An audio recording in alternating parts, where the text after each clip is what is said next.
tema importante dentro de la farmacología del dolor, fundamentalmente porque estos son analgésicos, son ampliamente utilizados y también mal utilizados. Solo como preámbulo, hay una crisis de opioides en Estados Unidos que ha estado ocurriendo ya hace varios años. Eso por la prescripción inadecuada y masiva que han hecho los médicos estadounidenses en relación al uso de opioides. Entonces se ha convertido en un problema de salud nacional en Estados Unidos y se han dispuesto una serie de medidas, tanto punitivas como económicas y médicas, para impedir de que esta crisis continúe a causa de las miles de muertes que se han producido por este excesivo uso de opioides. Hasta hace unos años los médicos americanos recetaban oxicodona prácticamente para todo. La oxicodona para ellos es lo que es el paracetamol para nosotros, o lo que es el ibuprofeno, etc. Pero ellos recetaban oxicodona así. Todo impulsado muchas veces, y en eso hay que hacer hincapié por los laboratorios. Los laboratorios buscan réditos económicos, y no sé si ustedes han visto, hay muchas películas que están relacionadas con este problema de los laboratorios. Ellas son empresas que, aparte de que nadie niega de la investigación y todo lo que hacen, ¿no?, pero también tienen que obtener un rédito económico para sus accionistas. Y eso ha condicionado que el uso de opioides se lo haga en forma indiscriminada e inadecuada. ¿Ya? Bien, entonces vamos a pasar a los objetivos, que ustedes ya los tienen. Siempre hago hincapié en presentar objetivos, tanto generales como específicos, que ustedes los van a leer. Esta es una imagen típica de una persona con dolor, ¿no es cierto? Sí. Ella innegablemente está con dolor. No hay que hacer nada más para darse cuenta que realmente siente dolor y no lo está pudiendo disimular. Entonces, este es un dolor de tipo severo, ¿no? Bien, mecanismos de dolor y nocicepción, solamente un repasito para que ustedes se acuerden. La nocicepción es el mecanismo por el que los estímulos periféricos, ¿no?, se transmiten hacia el sistema nervioso central. Cualquier tipo de estímulo, ¿no es cierto? A veces estos estímulos obviamente son externos, ¿no?, al cuerpo humano, pero muchos de ellos la mayoría obviamente están dentro del cuerpo y se van periféricamente hacia el sistema nervioso central. Y recordar que lo que hemos dicho en las primeras clases, que el dolor es una experiencia subjetiva y que no siempre se asocia a la nocicepción. ¿Se acuerdan que habíamos dicho? Es una experiencia emocional desagradable que puede o no estar relacionada con daño tisular. Y eso es importante tomar en cuenta. Los nociceptores polimodales, que los vamos a conocer con la sigla NPM, son el tipo más importante de neuronas sensitivas periféricas responsables de los estímulos nocivos. Son receptores que captan, ¿no es cierto?, los estímulos nocivos. La mayoría son fibras C amielínicas con terminaciones que responden a los estímulos de distinto tipo, como pueden ser térmicos, mecánicos y químicos, ¿no?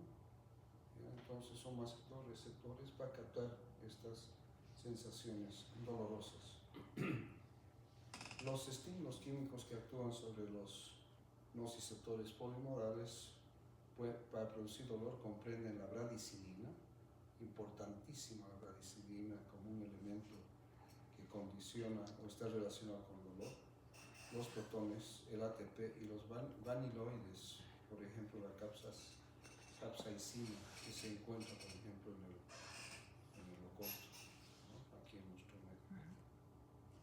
Las prostaglandinas sensibilizan a estos receptores, lo que explica el efecto analgésico de fármacos tales como el ácido acetilsalicílico, que hemos dicho que es el prototipo de los AINES, sobre todo en presencia de inflamación. Entonces es importante este efecto sensibilizador que tienen las prostaglandinas sobre estos receptores que captan la sensación dolorosa, ¿cierto? Y es por eso la eficacia de los AINES en el tratamiento del dolor. Yo había hecho hincapié en las clases diciendo que teníamos que quitarle el rótulo de antiinflamatorios solamente a los ANs y considerarlos también como analgésicos y antiepilépticos, ¿de acuerdo? Y con esto refrendamos el por qué son importantes en el tratamiento del dolor. Las fibras nociceptivas terminan en las capas superficiales del asta posterior de la médula, donde forman conexiones sinápticas con las neuronas transmisoras que proyectan entonces estos estímulos dolorosos hacia el tálamo. Por lo tanto, el tálamo es una estructura importantísima en relación al dolor. Las neuronas, ¿no?, de los nociceptores polimodales liberan glutamato, que es un transmisor rápido, y varios péptidos que actúan como transmisores lentos. Entonces, dentro de la transmisión del dolor hay una fase que es rápida y hay otra fase que es lenta, pero van más o menos a la par ambas. Los péptidos también se liberan en la periferia y contribuyen a la inflamación neurógena, porque estas son terminaciones nerviosas, ¿no es cierto? Entonces, ellas son las que van a captar estas sensaciones. El dolor neuropático asociado más a lesiones de las neuronas de la vía nociceptiva que a un estímulo periférico, ¿no? Es lo que habíamos hablado, de aquel dolor que no necesariamente está relacionado con la lesión o con el daño tisular, ¿no es cierto? Suele ser un componente de los estados de dolor crónico y a menudo este tipo de dolor neuropático no responde bien a los analgésicos no opioides, a los AINES e inclusive a los opioides. Habíamos hablado de la fibromialgia, se acuerdan como ejemplo típico. La mujer posmenopáusica que todo le duele, que no tiene una lesión física evidente, pero le duele. Y que a veces es necesario utilizar fármacos coadyuvantes en su tratamiento, donde inclusive se tienen los anticonvulsionantes, ¿no es cierto? Fármacos como la pregabalina, que se utilizan para tratar este tipo de dolor. Bien, entonces aquí más o menos nosotros vemos los mecanismos moduladores de la vía de la nociceptiva, ¿no es cierto? Y vemos ahí abajo, fíjense a los AINES, allá abajito, ¿ya?, que está actuando a nivel de las prostaglandinas, ¿no es cierto? Y arriba fíjense los opioides, que están actuando sobre las vías inhibidoras descendientes, ¿no es cierto? ¿Sí? Todo esto entonces relacionado con, por un lado, con el dolor y por otro lado con la mitigación o el alivio del dolor. Fíjense, esta foto es bien gráfica, ¿no? Sin número de productos que tienen analgésicos opioides de distinta forma, tanto para administración por vía oral como para administración por vía parenteral. Y esto que saqué, que lo tengo ya hace un tiempo en mi clase, es un párrafo escrito por Aldous Huxley, que era un escritor, sobre lo que dijo: si pudiéramos inhalar o comer algo que por 5 o 6 horas cada día aboliera nuestra soledad como individuos, reconciliándonos con el prójimo en una brillante exaltación de cariño y realizando la vida en todos sus aspectos, no solo en el valor de vivirla, divina, hermosa e importante, y si esta droga celestial que transfigura el mundo fuera tal que pudiésemos despertar al día siguiente con la cabeza clara y sin daños, esto me parece podría resolver totalmente todos nuestros problemas, y no simplemente el pequeño problema de descubrir un nuevo placer, y la tierra podría llegar a convertirse en un verdadero paraíso. Y esta es una escrita sobre el otro. Es por eso que tal vez estos analgésicos son tan abusados, ¿no? Tanto vamos a ver la terminología opiáceos como los opioides en el mundo de distintas maneras. Fíjense que el opio era conocido por sumerios, griegos, egipcios y romanos. Fíjense que Teofrasto en el siglo III a.C. ya hablaba del opio, ¿sí? En la medicina árabe se utilizaba para controlar la disentería, la diarrea, ¿no? Como hemos dicho, que otro uso aparte de analgésicos de estos, entre los otros, está como antidiarreicos. Paracelso ya habló del uso en Europa, y Sidham en 1680 dijo: entre los remedios ninguno es tan universal.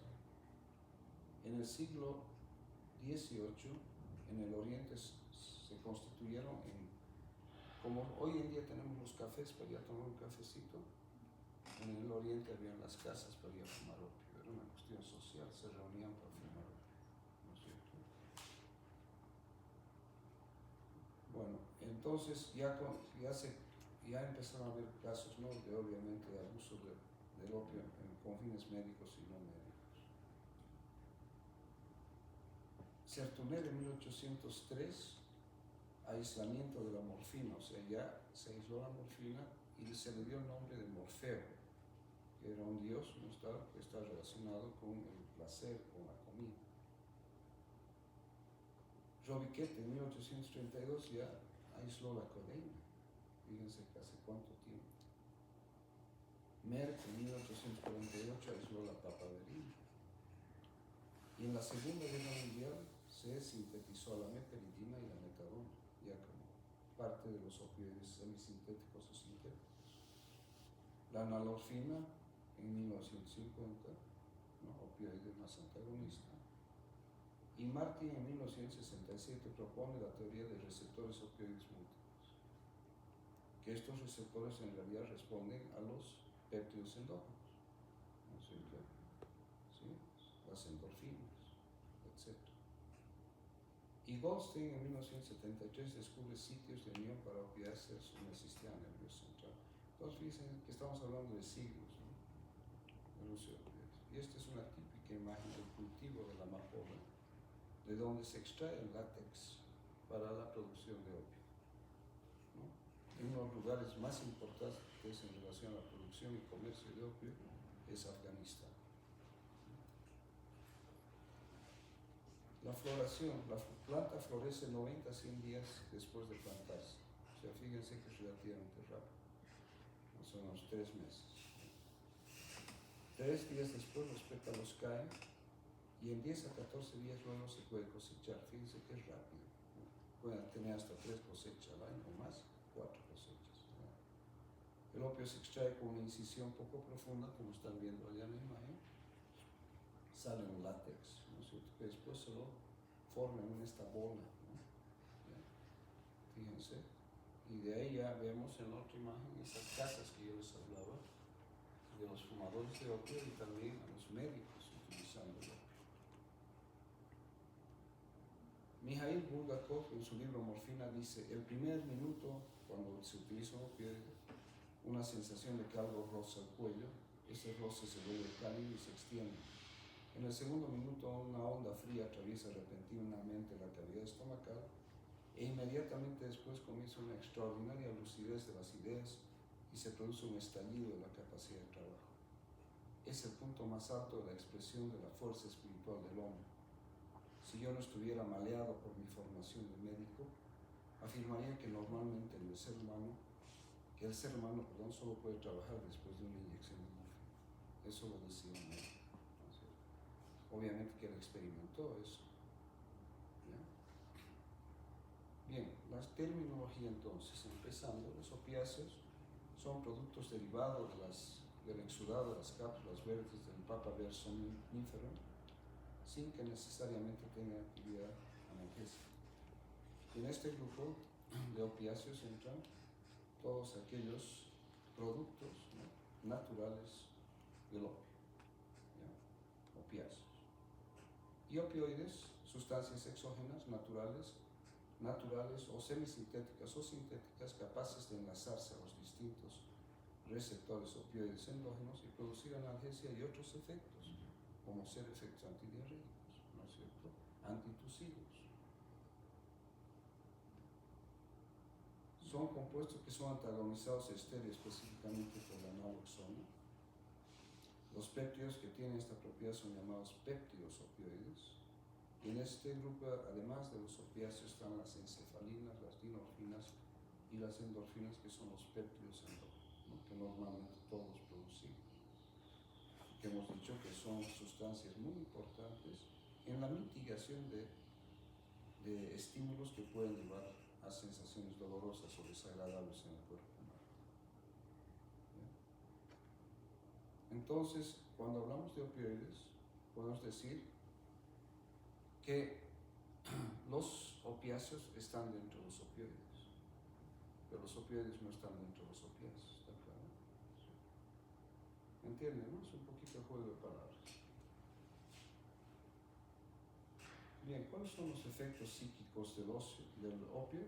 Euforia, somnolencia, pasividad y fuerte dependencia psíquica, que es importante. O sea, el uso constante, continuo de estos, ¿no? Va a llevar entonces una fuerte dependencia psíquica.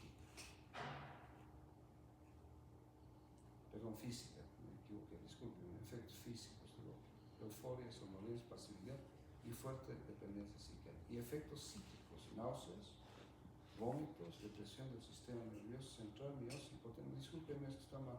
Lo vamos a invertir, ¿ya? A ver, por favor, corrijamos.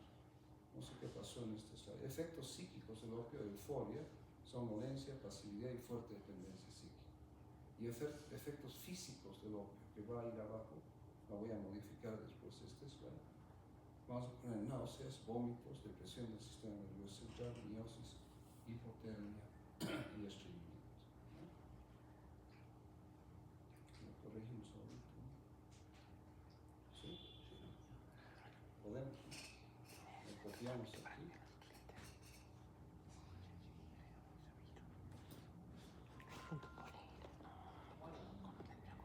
Bien, lo voy a mover.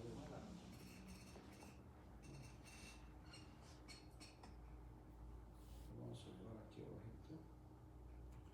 Y ahí lo copiamos.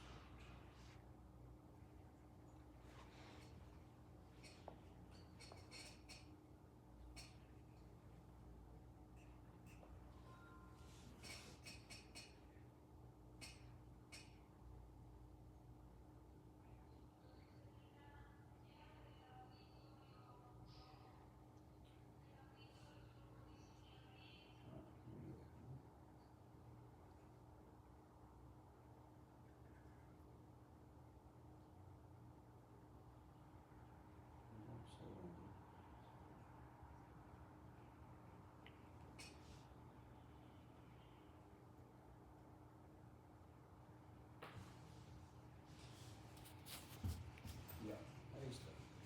Entonces, efectos psíquicos del opio, ¿ya? Y efectos físicos, está corregido, ¿vale? ¿Sí?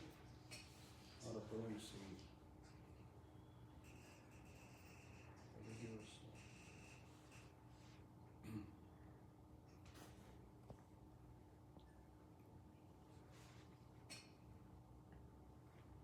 Bien, entonces, efectos físicos del opio, náuseas, vómitos, depresión del sistema nervioso central, miosis, hipotermia, estreñimiento, somnolencia, letargia, bradicardia, bradipnea e hipotensión.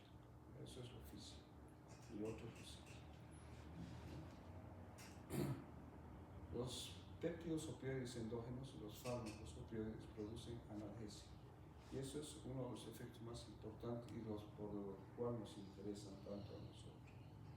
Los otros efectos, ¿no es cierto?, se los considera más desde el punto de vista toxicológico y los vamos a ver también en toxicología.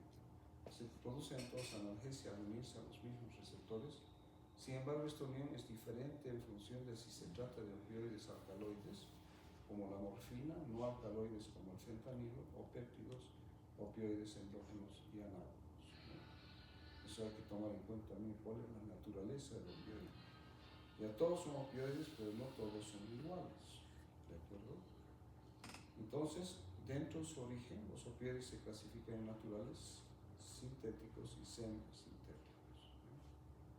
En su estructura química hay fenantrenos, hay fenilpiperidinas, hay benzomorfanos y hay morfinanos. Eso es en su estructura química. En la intensidad del dolor que pueden suprimir se dividen en débiles y potentes, que vamos a ver posteriormente también, ¿ya? El tipo produce un tipo de interacción real con el receptor y hay afinidad por los receptores, ya sean mu, kappa o delta, que son los tres principales, incluyendo la nueva nomenclatura, ¿no es cierto?, que vamos a ver posteriormente en relación a la nueva nomenclatura que será asignado a los receptores opioides. En su eficacia hay agonistas, hay antagonistas, hay agonistas parciales y hay agonistas antagonistas, ¿ya? Y en la duración de su acción hay de acción corta, de acción ultracorta y de acción retardada. Es un slide bien didáctico, lo saqué del texto. Bien, los péptidos opioides endógenos, que esto es importante tener en cuenta. Tenemos aquí las familias: encefalinas, endorfinas, dinorfinas, endomorfinas y orfaninas, FQ. Fíjense que pues, actúan sobre receptores diferentes cada uno de ellos, con mayor incidencia en algunos casos, como las endorfinas, de unos sobre otros. Mu, delta, kappa, o las dinorfinas, kappa más que mu, las endorfinas, mu más que kappa, y las ofaninas más este tipo de receptor que lo vamos a ver posteriormente. Entonces, fíjense que dónde se localizan las encefalinas: a nivel supraespinal, a nivel espinal y a nivel periférico. ¿Dónde están las endorfinas? Supraespinal y periférico. ¿Dónde están las dinorfinas? A nivel espinal y supraespinal. ¿Dónde están las endorfinas? A nivel espinal y supraespinal. Entonces, en la mayor parte de los casos, fíjense que todas ellas están a nivel espinal o supraespinal, y las orfaninas también supraespinal y espinal. ¿Cuáles son los efectos? Fíjense, en todos ellos analgesia, analgesia, analgesia, analgesia. Sin embargo, en las orfaninas hay hiperalgesia supraespinal y analgesia espinal, que eso hay que tomar en cuenta. ¿Ya? Pero las encefalinas, aparte de la analgesia, pueden producir depresión respiratoria. Las endorfinas, analgesia y regulación hormonal. Las dinorfinas, analgesia, disforia y diuresis. Las endorfinas, analgesia, depresión cardiovascular. Y las orfaninas, hiperalgesia supraespinal, analgesia espinal y diuresis. ¿Ya? Estos son entonces los péptidos opioides endógenos. ¿Está claro? La mayor parte entonces, todos ellos analgesia de una u otra manera. Por eso digo, es tan importante mitigar los estímulos nocivos relacionados con el dolor que se transmite hacia el sistema nervioso central. ¿Ya? Opioides. Entonces, la acción analgésica es la propiedad más importante inducida por los opioides y se produce a distintos niveles. En las astas posteriores de la médula espinal, inhibiendo la transmisión de la información nociceptiva, la liberación presináptica de la sustancia P y reduciendo la actividad aferente en la vía espinotalámica. Esto es lo que va de afuera, de periferia hacia adentro. A nivel central, en el mesencéfalo y el diencéfalo, reduciendo la aferencia en la sustancia gris del tálamo. Habíamos visto que el tálamo es importante, ¿no es cierto? Y a nivel límbico y cortical, suprimiendo la sensibilidad dolorosa y el tono desagradable del dolor, influyendo en los sistemas descendentes eferentes de la transmisión. Y este punto es importante, porque una característica de los opioides es que cambian ese tono desagradable del dolor y lo tornan más agradable. O sea, lo que era desagradable lo vuelven agradable. Tal vez por eso el éxito de estos analgésicos opioides en relación al tratamiento de dolores severos, ¿no es cierto? Pacientes con trastornos o con enfermedades oncológicas, en los cuales tienen un dolor severo importante y que con el uso de opioides cambia el tono, ¿no? La sensación del dolor, de lo que es desagradable, se vuelve más agradable, ¿no es cierto? Porque hemos dicho, hemos definido el dolor como una experiencia emocional desagradable. Bien, ¿cuáles son los efectos fisiológicos? A nivel del sistema nervioso central: analgesia, sedación, náuseas y vómitos, miosis, puede dar lugar a convulsiones, disfonía, euforia y excitación. A nivel cardíaco y vascular: bradicardia, fundamentalmente con el fentanilo y la morfina, y taquicardia con la meperidina. La meperidina es un analgésico opioide sintético, ¿no es cierto?, que tiene efectos diferentes en algunos casos a los otros opioides. Entonces, fíjense que si bien la morfina, que es el prototipo de los opioides, produce bradicardia, la meperidina produce taquicardia. Liberación de histamina y venodilatación, que es importante. Muchos de estos opioides promueven la liberación de histamina. Y mínimos efectos en el gasto cardíaco, excepto la meperidina. Fíjense que la meperidina, ¿no?, al aumentar la frecuencia cardíaca, también aumenta el gasto cardíaco. por lo tanto la meperidina se comporta un poquito diferente y la vamos a ver posteriormente también. A nivel del sistema respiratorio antitusígeno, de ahí que la codeína y el dextrometorfano, un derivado opioide, está dentro de los antitusivos más utilizados. En nuestro medio tenemos un sinnúmero de productos antitusivos que contienen codeína o contienen dextrometorfano. Inclusive hay antigripales aquí en nuestro medio que dentro de su composición básica de analgésico antipirético y ibuprofeno, ¿no es cierto? Paracetamol, dentro de su componente antihistamínico, la clorfeniramina o la difenhidramina, ¿no? Y dentro de su componente vasoconstrictor, la epinefrina, fenilefrina, además tiene un dextrometorfano. Eso he visto el otro día que fui a comprar un antigripal para mi hija. Entonces me llamó la atención porque me mostró un producto comercial y tenía, además de la composición tradicional, dextrometorfano. Entonces, muy utilizados como antitusivos, la codeína y el dextrometorfano. A nivel del sistema gastrointestinal, disminuye la motilidad y peristaltismo, de ahí que tiene un efecto constipante. Y esto se utiliza terapéuticamente con el uso de algunos opioides como la loperamida para el tratamiento de diarreas no infecciosas o para el tratamiento de diarreas en el colon irritable. Aumento del tono del esfínter de Olin puede dar lugar a un hilo cólico y el tracto biliar. Por eso que normalmente al cerrar el esfínter de Olin en una crisis vesical de los conductos biliares puede empeorar el cuadro. A nivel del sistema urinario aumenta el tono de los uréteros, vejiga y músculo detrusor de la vejiga y lleva a retención. Más o menos como tiene ese efecto, ¿se acuerdan los anticolinérgicos? Bien, clasificación de los opioides, los clasificamos entonces en función de su acción farmacológica sobre los diferentes receptores en agonistas puros. Dentro de los agonistas puros está la codeína, el fentanilo, el dextrometorfano, la oxicodona, la meperidina y el tramadol. Y aquí yo quiero aclarar una cosita. El ser agonista puro no garantiza su efecto analgésico potente, está claro. Aquí están mezclados varios, inclusive la codeína, que se utiliza hoy en día más como antitusivo, y el tramadol, que es un analgésico opioide muy utilizado en nuestro medio, pero que tiene un efecto analgésico débil. Agonistas parciales, la buprenorfina.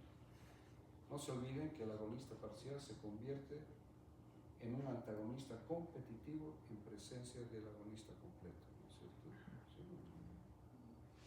Agonista, antagonista, el butorfanol, la pentasocina, la nanorfina y la nalbuphina. Y antagonistas puros, la naloxona y la naltrexona, el nalbenzeno, ¿no es cierto? Pero en este cuadrito están esos. Bien, clasificación de los opioides en opioides débiles, a eso a lo que yo me refería. ¿Se acuerdan? En el primer slide ya hablábamos de esto, ¿no? El esquema. Codeína, dihidrocodeína, dextropropoxifeno y tramadol. Ahí está la estrella, el tramadol de muchos laboratorios hoy en día en nuestro medio. ¿Bien? Antiguamente, les digo, haremos unos 10 o tal vez 10 o 15 años, todavía se utilizaba el dextropropoxifeno en un producto que comercialmente se llamaba el Clocidor, que era de laboratorios Balboa aquí en Bolivia. Y este compuesto opioide fue eliminado y a nivel mundial ya no se lo utiliza por el sinnúmero de efectos adversos que causaba y el número de muertes también, siendo que era un analgésico opioide débil. Fue el carro fuerte de laboratorios Balboa durante años aquí, ¿ya? Pero ya no se lo utiliza, ¿no? Y el tramadol que ahora está. Opioides fuertes, la morfina, siempre como prototipo, y la comparación analgésica de los distintos opioides se hace en base a la morfina.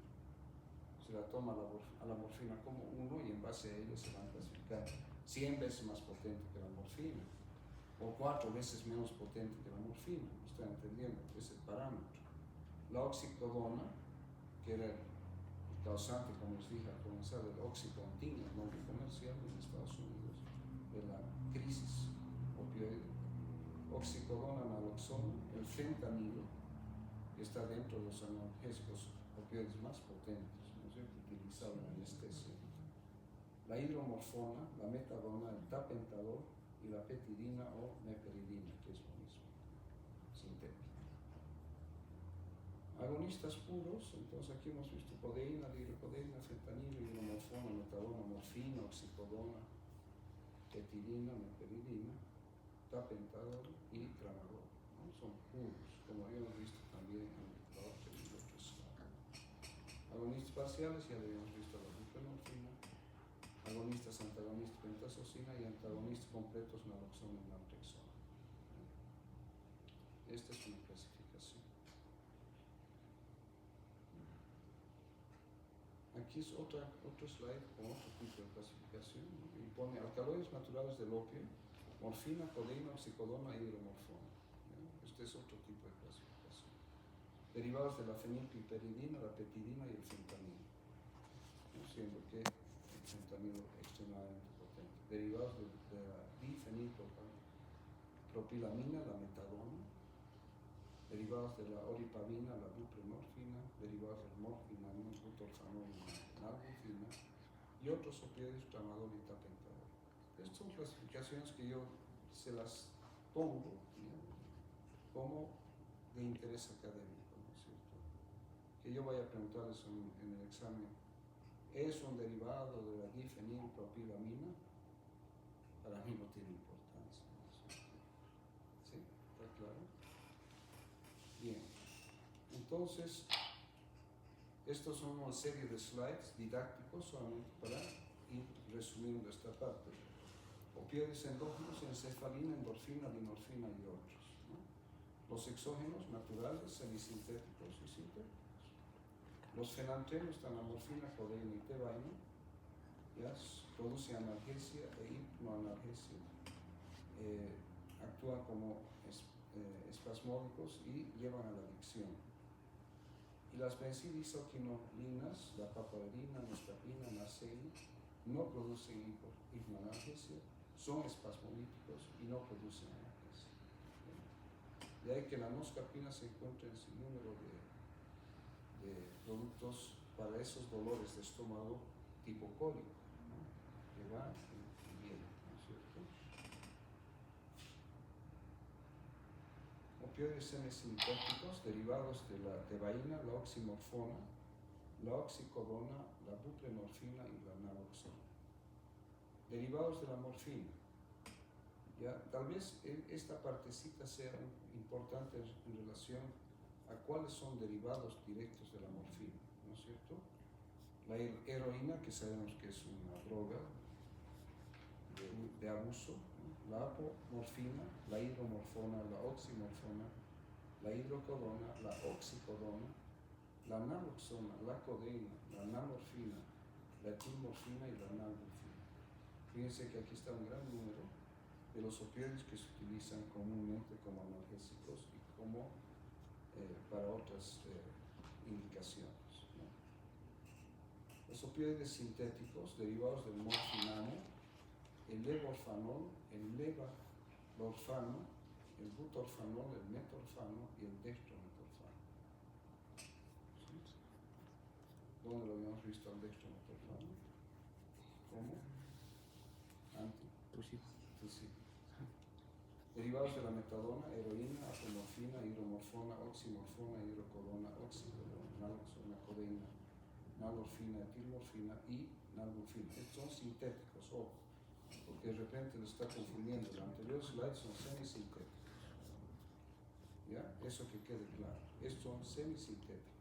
En cambio, estos otros, que podrían decir, pero ya dijo el doctor y ya los mencionó, ya son los opioides sintéticos como tales, ¿ya?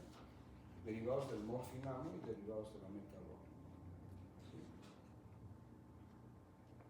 Derivados del benzomorfinamo, la fenazocina y la pentazocina, y derivados de la fenilpiperidina, donde hemos dicho que están los fentanilos, ¿no? Los más potentes. Ahí están la meperidina, el fentanilo, el alfentanilo, el sulfentanilo, el remifentanilo, ¿no? Pero también está en un antidiarreico como la loperamida, ¿no? Y el el difenoxilato también, ya utilizados en las diarreas, ambos, loperamida y difenoxilato. Pero fíjense que en estos derivados de la fenilpiperidina están los analgésicos opioides más potentes. ¿No? Entonces son didácticos estos cuadritos, ¿no es cierto? Para que ustedes se ubiquen. Nada más, ¿sí? Muy bien. Hipnoanalgésicos semisintéticos, nuevamente un listado, ¿ya? Ya no los vamos a pasar, ¿no? Hipnoanalgésicos sintéticos, semisintéticos, sintéticos. Y aquí, esta parte en este slide, lo que me interesa a mí son los de acciones especiales.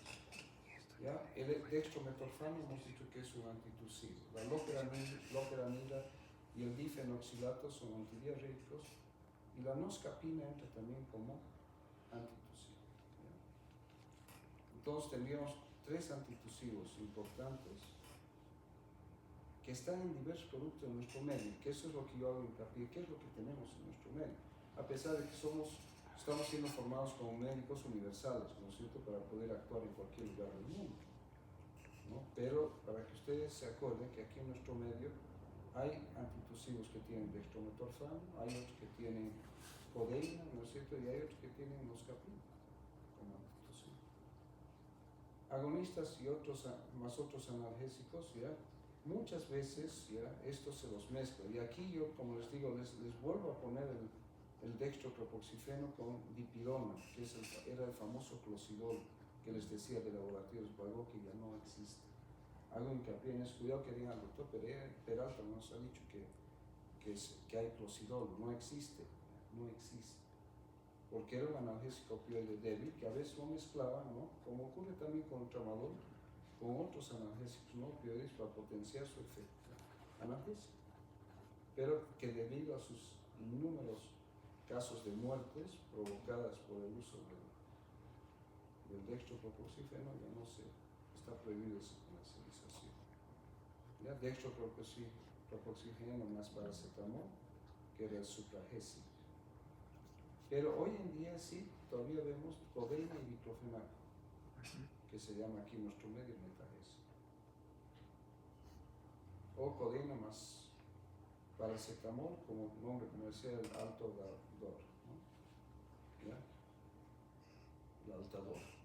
Entonces, estas para mí son combinaciones que yo le estoy diciendo personalmente, ojo, cuidado que generalizo, que para mí me parecen un poco ilógicos.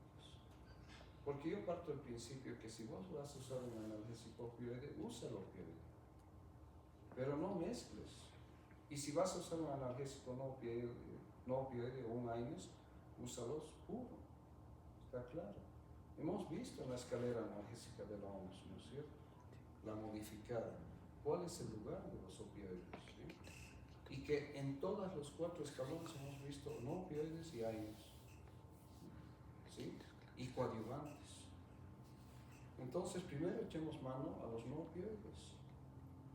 Con esto no estoy desmereciendo, ¿ya?, el hecho de que son excelentes analgésicos los opioides, excelentes, y que son buenos antitusivos, especialmente para esas toses secas que no te dejan dormir, que te molestan hasta que la tos, entre comillas, madura, ¿no es cierto?, y uno comienza a expectorar, ¿sí? Entonces, no estoy desmereciendo, estoy diciendo solamente que hay que utilizar cada analgésico cuando sea indicado. Y primero, no utilicemos opioides, ¿ya?, y veamos el resultado en el paciente. Y si es necesario, pasamos opioides, es lógico. En antiinflamatorios, primero utilicemos antiinflamatorios, AINES, y no corticoides, ¿se están entendiendo? A eso me refiero yo. Bien, uso de los analgésicos opioides, enfermedad oncológica, dolor refractario a otros analgésicos, aún en estadios iniciales o localizados de enfermedad, dolor somático continuo, central y periférico, dolor crónico no maligno, dolor neuropático. El gran problema con dolor neuropático es que generalmente son pacientes que no están emocionalmente estables, y el uso de opioides a veces no está muy bien indicado en estos pacientes. El uso de opioides se tiene que hacer en pacientes emocionalmente estables. Pacientes con dolor severo y psicológicamente estables, eso es lo que yo les decía, me adelanté a eso. Pacientes en los que se puede realizar un manipuleo eficaz de la medicación. ¿Ya? Entonces son indicaciones. Son fundamentalmente analgésicos. ¿Ya? Se los usa también en anestesia, ¿no? Los fentanilos, ¿no es cierto? Alfentanil, remifentanil, todo eso. Y otros usos como antitusivos, antidiarreicos, en anestesia y sedación, dolor en el infarto del miocardio, edema agudo del pulmón, tratamiento de la dependencia, o sea, se utilizan los mismos opioides para tratar la dependencia de opioides, y tratamiento de escalofríos, ¿no? En ciertas situaciones, digamos, quirúrgicas o postquirúrgicas, donde hay escalofrío, ¿ya? Ya son indicaciones.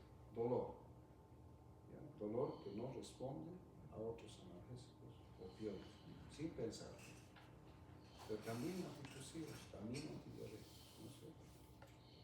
Entonces tenemos aquí un cuadro, ¿no? Que no lo vamos a ver todo, yo les presento los cuadros, para que ustedes tengan idea. Bien, el tramadol que está tan difundido en nuestro medio, yo les he dicho, a mí particularmente el tramadol, a mí particularmente no me gusta, pero con eso no estoy diciendo que no es eficaz como analgésico, pero yo particularmente, yo no lo uso, yo.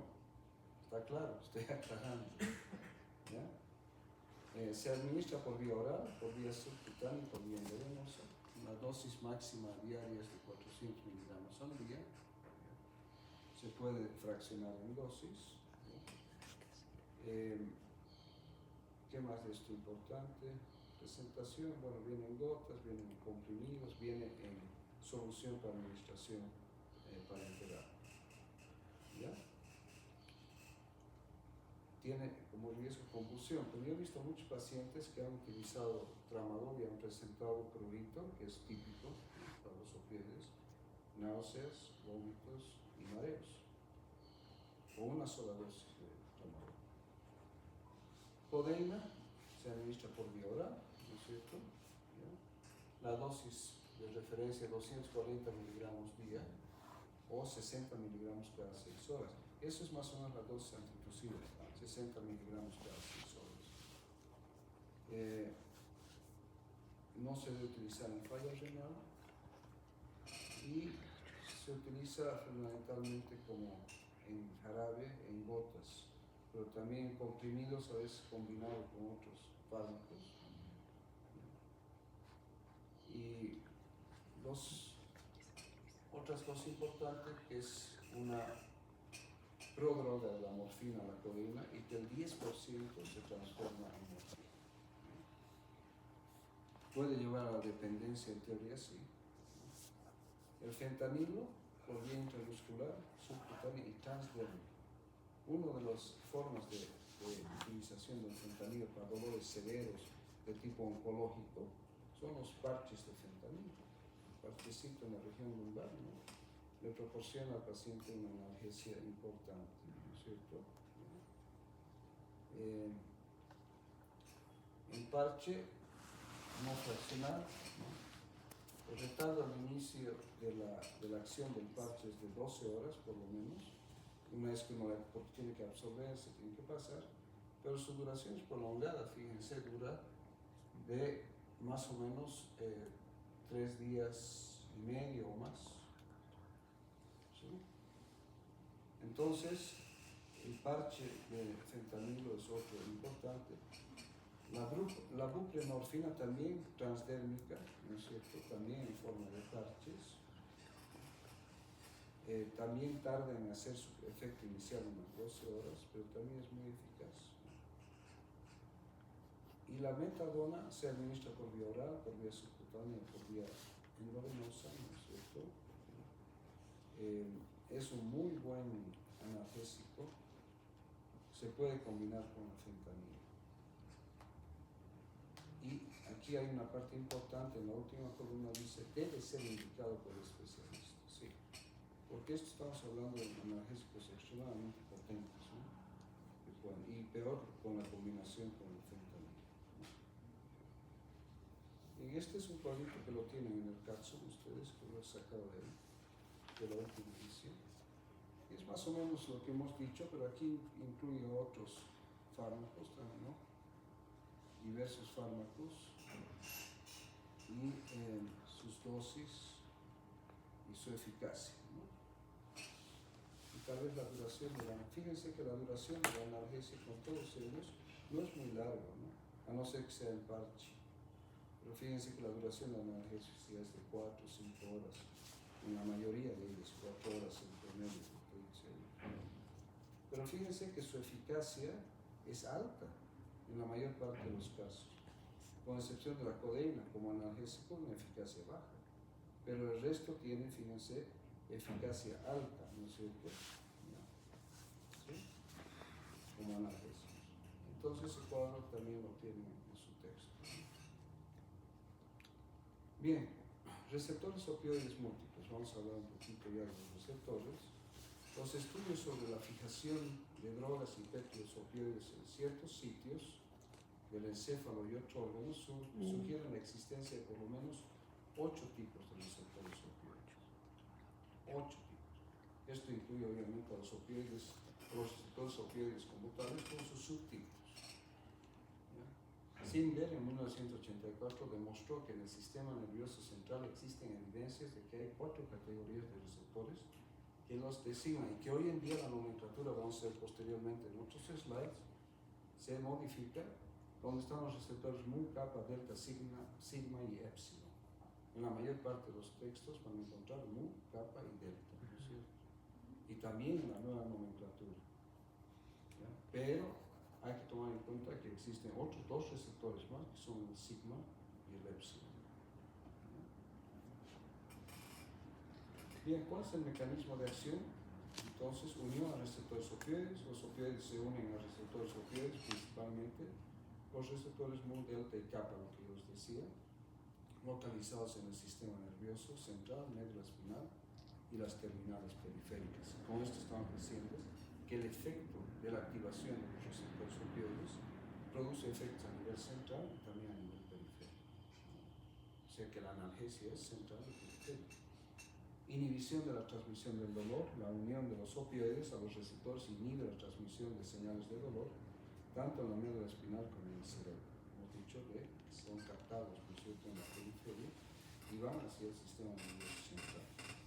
Reducción de la excitabilidad neuronal. Los opioides reducen la excitabilidad de las neuronas al disminuir la liberación de neurotransmisores excitatorios como el glutamato, que eso es importante. El glutamato, cuando se libera, está relacionado con la sensación dolorosa. Modulación del sistema nervioso central. También puede modular la actividad del sistema nervioso central, produciendo efectos como sedación, euforia y alteraciones en la percepción del proceso doloroso mismo, ¿no es cierto?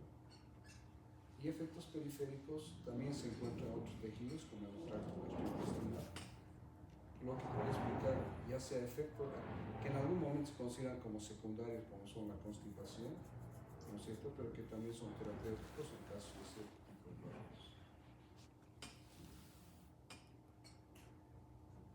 Bien, dentro del mecanismo de acción hay que tener en cuenta que también inhiben la actividad sináptica liberando opiopepinas endógenas que inhiben a los neuronas. Hemos dicho, y hemos hablado de los péptidos endógenos, ¿no? Endorfinas, encefalinas, endorfinas. Se unen a los receptores, los opioides, a los receptores opioides a través de sus efectores que son la proteína que activa la fosfolipasa e inhibe la vinilaciclasa. Entonces el efecto es inhibitorio, ¿no es cierto? A través de qué proteína, la G y ¿no? La activación de los receptores abre canales de potasio y lleva a una hiperpolarización y cierra los canales de calcio inhibiendo la liberación de neurotransmisores.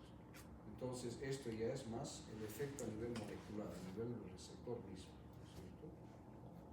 Y en este slide van a ver más o menos lo que ocurre. ¿Ya? Fíjense que aquí abajo se fijan liberación disminuida de neurotransmisores, ¿no es cierto? Aumenta la actividad de los canales de potasio. Bien. Dentro del El mecanismo de acción: cuando un receptor opioide resulta activado por su ligando, se inicia la cascada de pasos relacionados con la proteína G. Inicialmente el receptor cambia de forma e interactúa con la proteína G en el lado intracelular. Luego la subunidad alfa de la proteína G intercambia una molécula de guanosin difosfato por una de guanosin trifosfato, lo cual provoca la separación de las subunidades B y Y. Después la subunidad alfa se difunde a través de la membrana hasta encontrar su blanco. Esto puede conllevar a la unión con las enzimas adenilato ciclasa, con la consecuente inhibición de la producción del segundo mensajero, que es el AMP cíclico, ¿cierto? Y la afectación de una serie de cascadas de señalización que promueven la excitabilidad neuronal, que regulan la actividad de genes y la actividad de fosfatasas y de quinasas. De la misma manera, la subunidad alfa de la proteína G puede cambiar la función de un canal iónico, por ejemplo, incrementando la conductancia del canal de potasio, como hemos visto en la imagen hace un ratito, generando una hiperpolarización y disminución de la duración del potencial de acción, o disminuyendo la entrada de calcio a través de canales voltaje dependientes, reduciendo así la liberación del neurotransmisor. Entonces, fíjense cómo es importante, ¿no? el efecto de los opioides cuando se unen a sus receptores. Tienen varios efectos: hiperpolarizan, disminuyen la liberación de neurotransmisores y disminuyen la actividad del calcio y incrementan la del potasio. Vistas en conjunto, todas estas acciones conllevan una reducción de la excitabilidad neuronal, con la consecuente disminución del tráfico de la información nociceptiva en la vía del dolor y el respectivo logro de la analgesia. Entonces, lo que están haciendo es decirle al estímulo doloroso: para, no sigue, ¿sí? Prácticamente. Luego de un tiempo, el GTP es convertido en GDP, el guanosin trifosfato, en guanosin bifosfato, con lo cual el sistema retorna a su estado inicial de inactivación, con la reasociación de las tres subunidades de la proteína. Eso es en relación a la duración del efecto analgésico, ¿no? O de la acción analgésica. Aquí en esta slide vemos eso. Ya el receptor opioide, su ligando, ¿no es cierto? La actividad que hemos hablado, ¿no? La transformación de GDP con su subunidad alfa, ¿no? El incremento de la actividad del canal de potasio, la disminución de la actividad del calcio. Aquí fíjense con una X, ¿no es cierto? Bloqueando. Disminución de la adenilato ciclasa, ¿no? Aquí también podemos ver lo mismo: una terminal nerviosa, ¿no? La sinapsis y la actividad de los receptores opioides aquí, regulando la liberación del neurotransmisor. Fíjense aquí, están viendo, ¿no? Aquí en esta parte verde y café, ¿no? Receptores opioides, ¿no? Y la administración, ya sea en forma de cápsulas o comprimidos o por vía parenteral, ¿no? Inclusive ponen a la buprenorfina de un ladito, actuando sobre los receptores, lo que va a disminuir, ¿no es cierto?, la actividad del calcio, van a incrementar la actividad del potasio y va a disminuir la liberación del neurotransmisor hacia la medula sináptica, ¿no? Bien, analgesia y efectos secundarios. La activación de los receptores opioides produce una analgesia profunda, mediada por un efecto presináptico y postsináptico combinados. En esta, fíjense aquí, el efecto postsináptico aquí, que me había olvidado mencionar.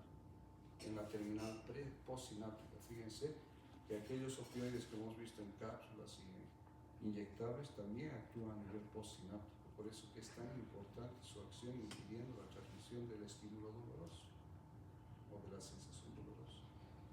¿Ya? Presinápticamente, los analgésicos opiáceos opioides actúan sobre aferentes nociceptivas primarias, inhibición de los canales de calcio, hemos dicho, inhibe la actividad del calcio, dando como resultado la liberación reducida de neurotransmisores, tales como la sustancia P y el glutamato, implicado en la transmisión nociceptiva. Ya habíamos hablado del glutamato, ¿no es cierto? Postsinápticamente, los analgésicos opiáceos y opioides inhiben directamente la actividad neuronal al hiperpolarizar las membranas celulares a través de la apertura de canales de potasio, El tipo de interacción con estos receptores, excitación e inhibición, determina las distintas acciones de los fármacos opioides y sus efectos adversos. Tomando en cuenta lo anterior, probablemente cada individuo tenga diferentes cantidades y subtipos de receptores. De ahí que la respuesta a la administración o a la utilización de opioides va a variar de persona a persona. Y también la tendencia a la dependencia va a variar de persona a persona. Y también, de cierta manera, la tolerancia va a variar de persona a persona, ¿no es cierto? Entonces, el comportamiento frente al uso de opioides es también individual, varía de persona a persona. Además de la analgesia, los opiáceos tienen otros usos terapéuticos prácticos como antitusivo y antidiarreico, debido a la reducción de la motilidad del tracto gastrointestinal por acción de agonistas opioides exógenos en el sistema nervioso. Bien, creo que ahí vamos a quedar hoy porque vamos a ver que esta parte ya es importante, a partir de nuevo enfoque en relación a los analgésicos opioides. El tiempo nos hubiese dado más si es que comenzábamos la clase en horario, pero el tiempo ha jugado en contra de nosotros. Entonces, vamos a continuar. Vamos a ver qué pasa con la clase de mañana. La otra opción es que, digamos, pasemos la clase hasta las 8:15. Si yo mañana llego temprano al hospital, la clase es 7:30, ¿no? Sí. Mañana. Pero el anterior miércoles podían ser comenzado antes. Entonces no sé cómo hacemos, o la programamos para las 7:15, si es que no está serio. Depende, doctor, si el doctor de semiología acaba temprano, mañana. Pero yo lo que podía hacer es marco en el hospital, mi entrada, y terminamos 8:15. Es la otra opción, ¿está bien? Sí, porque con 45 minutos, no con media hora, pero con 45 minutos estamos bien. Y terminamos el día jueves, tampoco son muchos slides. Hay muchos slides que son cuadros y otros slides que son más didácticos. Entonces no sé si les parece eso a ustedes. ¿Sí? Ok. Entonces mañana lo mantendremos. Pueden decirle a Bianca que me avise si es que termina antes. Yo voy a estar aquí. Ya, Como doctor, son está bien. 7:15. Ella tiene mi número de llama. Sí. ¿Está bien? Ya, doctor, gracias. Es una pulga en el zapato. En el buen sentido de la palabra, no en el mal sentido. Bueno, mañana nos vemos.